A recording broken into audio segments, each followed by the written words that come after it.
Welcome back to creating a cyborg in Photoshop CS6. So I believe this is part 16. And in this tutorial I was going to go over the background here. And you can see here I have changed a lot in between tutorials.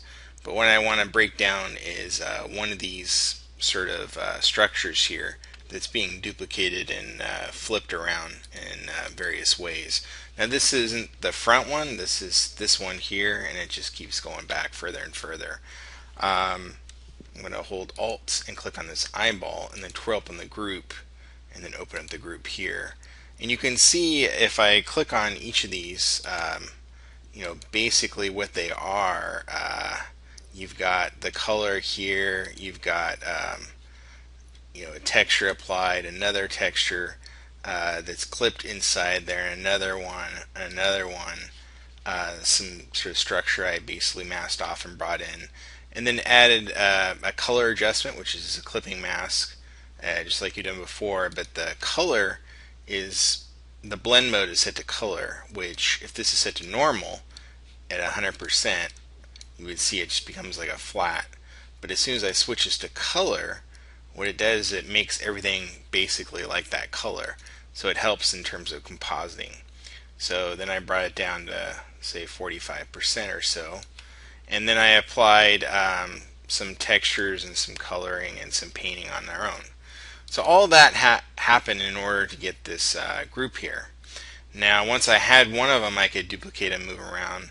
I have this background texture which I basically free transformed and kind of aligned it based upon the perspective using like some perspective lines here. So let's bring some of these guys back here and we can see what's going on. So you got these little ones way in the distance, and what I'm going to be doing is doing a merged group of all these. I even got some, looks like I got some tonality here, and it looks like I got an empty layer there, and that one's empty also. So I have all this stuff. Let's see, oh, this one, yeah, I actually want this one, not this one. And then if I turn the texture, there we go. So now what I got to do is I'm going to control click on each of these layers so that I'm not going to do it with the black shading here, but that way it'll mask off in the texture there. So I'm going to hold the control key and click in each little thumbnail here. You can see it's a selection now, and I'm going to hold control and shift for the next one. So as I do this, you'll start to see them being selected one after the other until I get all of them except for the big one, which is right there.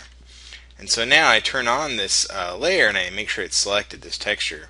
Now if I click on the layer mask, what will happen is it'll basically the texture will be revealed in those areas. What I want is the opposite, so I'm going to hold Alt and click on the square circle, and voila! Now we got an instant mask. Now it's a little bit harsh around the edges, so what I would do then is come in with a paintbrush and set it to a soft brush perhaps, and open it up a little bit here. And it's set to 50%, which is good. And then as I paint, basically I can break down this area here and allow it to blend in again. I can even bring it up a little bit higher, maybe 70%, just so I can soften up these edges, just so you don't have hard edges with the blend. The idea is here that these structures are coming out of maybe some sort of eye structure or something like that. That might be kind of cool. So I just got to go through and do this for each of these. What I'm going to do is pause while I do this real quick. Alright, next step I will show you the large foreground structure, which is this thing here. And this is a merged copy. If we open up this group, you can see and I guess I'll just hold Alt and select each eyeball. We see that flat there, and there's sort of structure there. And the structure comes from cgtextures.com. So actually what I'm going to do is turn on this group and then just turn them off one at a time so you can kind of see. So here's some paint over. some shadow areas, and that did a lot for burning in that whole structure. But basically, if we subtract these guys, we got like a color mode again. Um, Here's a levels adjustment, a hue saturation adjustment. So there's lots of different tricks to get all this stuff together. Lots of textures applied. But basically, once I have all this stuff in, then I can paint on top of it and do whatever I want. And so I've kind of created my own little structure here by using photo collage elements. So that's the whole idea here. There we go. So now we got a pretty good structured background. The next step is to flatten this out and then blur it so that I have some depth of field control. But I don't want to blur out the foreground element, so I'm actually going to turn that one off. And what I'm going to do is just be right underneath it and then hit Control Shift Alt E. And what that does, it makes a merge duplicate copy of the image here. But first we got to have a layer that's turned on. Now we hit Control Shift Alt E. There we go. So now I've got a merge duplicate copy of this. And what I'm going to do is hold Alt and turn off everything except for that eyeball. So now this layer is only selected. And what I'm going to do is I'm going to duplicate the layer and turn it off. I always like to do this just to keep a backup copy. And then I'm going to right click, convert to Smart Object, and that protects it. Now I can apply a blur filter. So I'm going to go Filter, Blur. I'm just going to choose Gaussian Blur. And I'm going to crank it up quite a bit so it's nice and fuzzy. Probably something like this would be cool. Click OK. And then what happens is with these objects, you get a little smart mask here. And really, I could use the gradient tool and set to straight line it and drag up and get a little bit of it to come back into focus. And I think about that much is all I would want. So I think that'll work okay.